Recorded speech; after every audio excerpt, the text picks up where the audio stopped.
అయితే అన్నీ కాల్ చేసాము, రెడీ అయిపోయాయి కదా. ఇప్పుడు కర్రీకి కావాల్సిన ప్రిపరేషన్ చూద్దాం. చూడండి, 2 ఆనియన్స్ ఇలా కట్ చేసుకోండి. టమోటాలు కూడా 2 కట్ చేసేసుకున్నాము. అట్లాగే చింతపండు కొంచెం తీసుకోండి, ఎక్కువ వద్దు, పుల్లగా అయిపోద్ది. కొద్దిగా చింతపండు నానబెట్టేసుకున్నాము. ఇప్పుడు చూద్దాం మిగతా ప్రాసెస్. కర్రీకి ఇదే ఫ్యాన్ పెట్టేసుకున్నాను వడకర్రీకి. చూడండి, దీంట్లో కొద్దిగా ఆవాలు, పచ్చిశనగపప్పు, మినపప్పు, జీలకర్ర, మెంతులు వేసేసుకుందాం. దీంట్లో ఇవి ఫ్రై అయిపోయాయి. దీంట్లో సన్నగా కట్ చేసుకున్న ఆనియన్స్ వేసేసుకుందాం.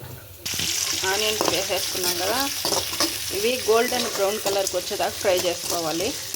తర్వాత టమోటాలు వేసుకోవాలి. ఇప్పుడు దీంట్లో కొద్దిగా కరివేపాకు వేసుకుందాం. దీంట్లోనే కరివేపాకు, అలాగే సన్నగా కట్ చేసుకున్న ఒక పచ్చిమిర్చి వేసేసుకున్నాం. ఆనియన్స్ గోల్డ్ కలర్కి వచ్చేసినాయి చూడు. టమోటాలు వేసేసుకున్నాం.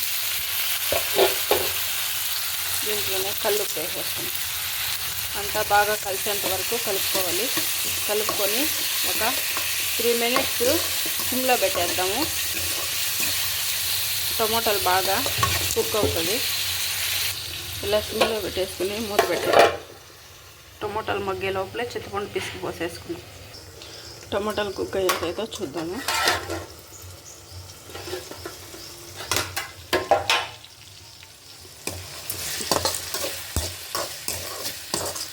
టమాటాలు చూడండి ఇలా మెత్తగా బాగా మగ్గిపోయాయి. ఇప్పుడు దీంట్లో కారం వేసుకుందాం. కారము, పసుపు అవి వేసుకుందాం. ముందుగా 1 స్పూన్ ధనియాల పొడి వేసుకున్నాను. చూడండి, పసుపు 1/2 టేబుల్ స్పూన్ పసుపు, కారం కూడా వేసుకుందాం. 2 టేబుల్ స్పూన్ కారం వేసుకోండి. ఇదంతా బాగా కలిసేంత వరకు కలుపుకోవాలి.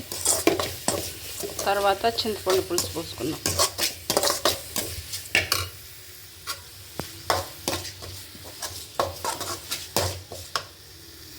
ఇదంతా ఇలా బాగా కలిపేసుకున్నాం కదా. ఇప్పుడు చింతపండు పులుసు పోసేసుకుందాం. చింతపండు పులుసు పోసాక పులుసు బాగా తెల్లనిచ్చి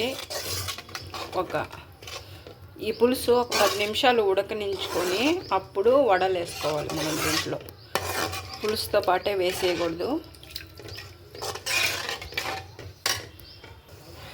చూడండి, ఉడుకుతూ ఉంది కదా. వడలు మనం ఇప్పుడే వేసామంటే దాంట్లో ఉండే పులుసు అంతా ఈ వడల్లోకి పీల్చేస్తుంది. ఇప్పుడే వేయకూడదు. లాస్ట్ మూమెంట్లో మనము కొత్తిమీర వేసి వడలు వేసి అప్పుడు స్టవ్ ఆఫ్ చేసుకోవాలి. 1 నిమిషం ఉండిస్తే చాలు, ఎక్కువసేపు ఉడికించుకోకూడదు. వడలేసి పులుసు లేకుండా అయిపోద్ది. కొంచెం పులుసు ఎక్స్ట్రానే తీసుకోండి, ఎందుకంటే వడలు పీల్చేస్తుంది కాబట్టి. ఇదంతా వడలేయంగానే పీల్చేస్తుంది కాబట్టి కొంచెం ఎక్స్ట్రాగానే తీసుకోండి. మనం అన్నంలో కలుపుకోవాలి కదా, దానికోసము. ఇంకో 5 మినిట్స్ ఇలాగే కుక్ అవనిచ్చి తర్వాత వడలు, కొత్తిమీర వేసి దించేసుకుందాం. చూడండి, మనకి కర్రీ దగ్గర పడిపోయింది. ఇప్పుడు దీంట్లో కొత్తిమీర వేసి తర్వాత వడలు వేసుకుందాం. అట్లాగే వడలు కూడా వేసేసుకుందాం ఒక్కొక్కటిగా.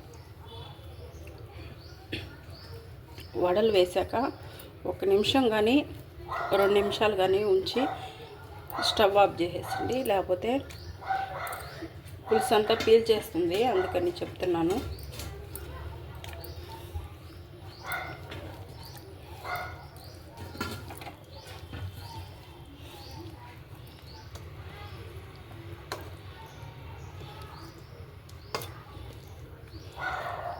మనకింట్లో కూరగాయలు సడన్గా కూరగాయలు అయిపోయినాయి, ఏం లేదు, ఏం కూర చేయాలని ఆలోచిస్తూ ఉంటాం కదా.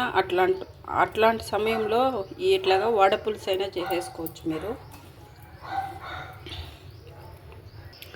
మన వడకర్రీ అయితే రెడీ అయిపోయింది.